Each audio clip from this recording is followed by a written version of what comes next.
गणेशाय नमः। मैं डॉक्टर मधुमाला मधुर संस्कृत कोचिंग में आप सबका स्वागत करती हूँ।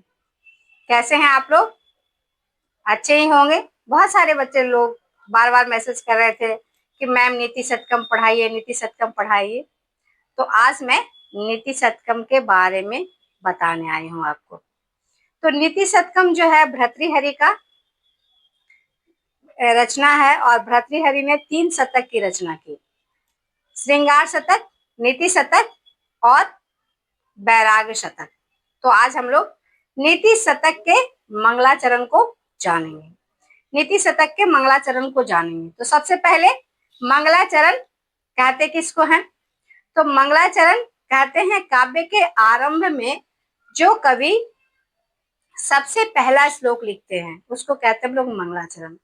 किसी भी कार्य को निर्विघ्न समाप्ति के लिए जो काम करते हैं उसको हम लोग कहते हैं मंगलाचरण। तो मंगलाचरण 3 प्रकार के कहे गए हैं, नमस्कारात्मक, आशीर्वादात्मक और वस्तु निर्देशात्मक।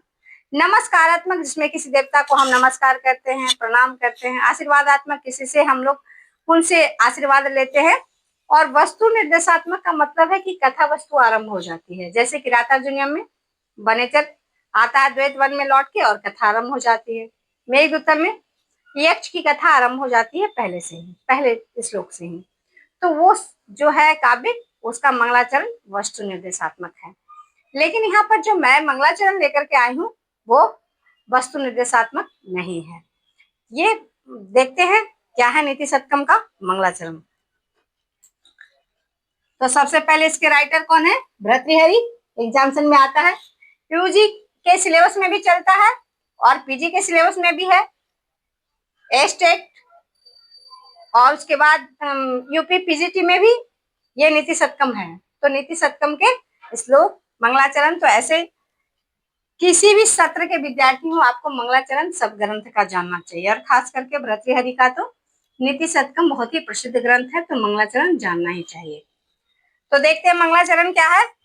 दिक्कालाद्यन्वच्छिन्ना नान्त चिन्मात्र मूर्तये स्वानुभूतेकमानाय नमः शांताय तेजसे। दिक्कालाद्य अनवच्छिन्न अनंत चिन्मात्र मूर्तये, हम लोग शांति करके पढ़ेंगे तो आसानी हो जाएगा। स्वानुभूतेकमानाय नमः शांताय तेजसे। तो सबसे पहले देखते हैं नमः शांताय तेजसे। तो नमः कहने से ही पता चल गया कि नमस्कारात्मक है। और किसको नमस्कार कर रहा है? तेजसे। तेजसे यानी पर ब्रह्म को। तेजस जिसको नमस्कार करते हैं उसमें क्या लगता है? चतुर्थी विभक्ति। तेजस का चतुर्थी में रूप बनता है तेजसे। और तेजसे का विशेषण है कौन? शांताय। कैसा तेज? शांत। पर ब्रह्म का शांत स्वरूप, ब्रह्म के शांत स्वरूप को नमस्कार करते हैं भर्तृहरि नीति शतकम में। फिर उसके बाद उसका विशेषण है यहाँ पे, कैसा ब्रह्म कहा? स्वानुभूतेक मानाय। स्वानुभूतेक मानाय, ब्रह्म को किसने देखा है? वो कैसे हैं ब्रह्म? अनुभूति के योग्य हैं। अनुभूति से आप जान सकते हैं ब्रह्म को। ईश्वर को अनुभूति से ही जाना जा सकता है। उनका कोई स्वरूप नहीं है ऐसा कि वो कृष्ण है तो वो चक्र लिए रहेंगे, शिव है तो वो जो है वो त्रिशूल लिए रहेंगे। तो ऐसे आप जान नहीं सकते उनको। कैसे जानेंगे आप? अनुभूति से, स्व अनुभूति से जानने योग्य है। तो यहाँ पर भी देखिए चतुर्थी है। नमा के योग में क्या होता है? चतुर्थी। तो ये पूरा लाइन में क्या है? चतुर्थी है। नमा के लिए, चतुर्थी के लिए कौन सा सूत्र है? नमः स्वस्ति स्वधा अलंग वसट योगाच्च। तो आप लोग जानते ही हैं। तो यहाँ पे देख लिया आपने कैसा ब्रह्म चाहिए। पर ब्रह्म कैसे हैं जिनको नमस्कार करना है, जिनको नमस्कार करते हैं भर्तृहरि। तो कहा स्वानुभूतेक माना है, अपनी उन अनुभूति से जानने योग्य है। फिर कहा दिक् यानी दिशा। दिक् यानी दिशा। दिशा कितने होते हैं? आप लोगों ने 4 पढ़ा होगा, कोई कोई 10 भी पढ़े होंगे, लेकिन कुल रूप से दिशा 10 होते हैं। उत्तर, दक्षिण, पूर्व, पश्चिम और चारों का कोना और आकाश और पाताल, तो 10 दिशा। दिशा से वो दिशा बंधन से मुक्त है, यानी दिशा से परे है। आप नहीं कह सकते कि उत्तर में परब्रह्म है या दक्षिण में है या उत्तर में है या आकाश में है या पाताल में है, तो दिशा से वो परे हैं। फिर क्या है? काल। काल से भी परे हैं। ब्रह्म कैसे हैं? काल से भी परे हैं। काल यानी भूतकाल में थे और भविष्य में नहीं रहेंगे, ऐसा नहीं है। भूतकाल में थे, अभी भी हैं और भविष्य में भी रहेंगे। तो काल की सीमाएं इन्हें बांध नहीं सकती, तो वो काल से भी परे हैं। फिर क्या कहा? अन्यवद्य विच्छिन्न।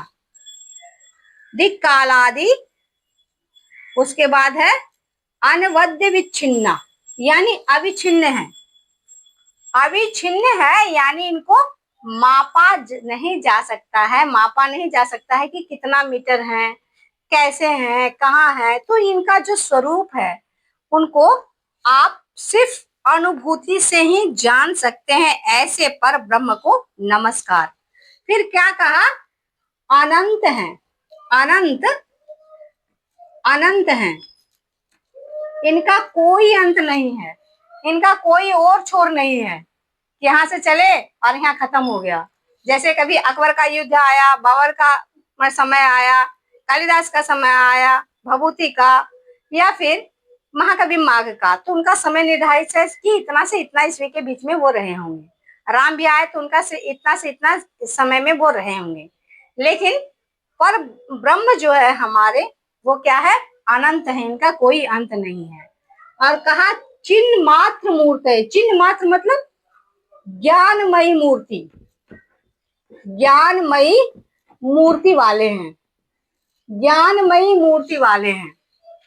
ऐसे जो दिशा, काल और सीमाओं से परे हैं, अनंत हैं और ज्ञानमयी मूर्ति वाले हैं, ऐसे परब्रह्म जो अपनी अनुभूति से जानने योग्य हैं, ऐसे परब्रह्म को नमस्कार नमस्कार करते हैं। कौन? भर्तृहरि नीति शतकम में। तो ये कैसा हो गया? ये मंगलाचरण कैसा है? नमस्कारात्मक है। और नमस्कारात्मक मंगलाचरण है किसमें? नीति शतकम में। नीति शतकम में छंद कौन है? तो काउंट कर लेते हैं। ये वार्णिक छंद है, तो काउंट करेंगे। 1 2 3 4 5 6 7 8। 1 2 3 4 5 6 7 8, तो फिर बाकी का 8। तो 8 8 पे कहाँ रुकना होता है? ये भी 8 है। 1 2 3 4 5 6 7 8। जो भी सिर्फ व्यंजन रहता है, यानी जब हम लोग संयुक्त अक्षर बनाते हैं तो जो व्यंजन रहता है उसको हम लोग गिनती नहीं करते हैं। जो पूरा रहता है उसको हम लोग गिनती करते हैं, आधा का गिनती नहीं करते हैं। इधर भी देखते हैं। 1 2 3 4 5 6 7 8। तो 8 8 किसमें रहता है? अनुष्टुप छंद में। अनुष्टुप छंद में 8 8 पे रुकना होता है। अक्षरों की संख्या होती है 32। 32 वर्ण होते हैं कुल मिलाकर के। वर्णों की संख्या चारों पाद मिलाकर के 32 होते हैं और 8 8 पे रुकने का विधान है। तो आज आप लोगों ने देखा कितनी आसानी से इसके मंगलाचरण को हम लोग जान चुके हैं। ऐसे अगर आ जाए एग्जाम से, दिक्कालानवद्य विच्छिन्ना कहाँ से ली गई है? तो नीति शतकम से। नीति शतकम के रचयिता कौन है? भर्तृहरि हैं। इसका मंगलाचरण कैसा है? तो इसका मंगलाचरण जो है वो नमस्कारात्मक है। मंगलाचरण का छंद क्या है? अनुष्टुप छंद है। और अनुष्टुप छंद में कितने पे यति का विराम का विधान है? तो 8 8 पे विधान है। तो इस तरह से किसकी आराधना की गई है, किसको नमस्कार किया गया है, ये भी कभी कभी एग्जाम्स में पूछे जाते हैं। तो किसकी आराधना की गई है, पर ब्रह्म की आराधना की गई है। तो इस प्रकार से आज हम लोगों ने नीति शतकम के मंगलाचरण को देखा। नीति शतकम के और भी श्लोक, जो बढ़िया बढ़िया श्लोक है, सुंदर सब लेके आऊंगी मैं। अगर आपको ये वीडियो पसंद आए तो लाइक करें, सब्सक्राइब करें और बेल आइकन को अवश्य दबाएं। वीडियो में आखिर तक बने रहने के लिए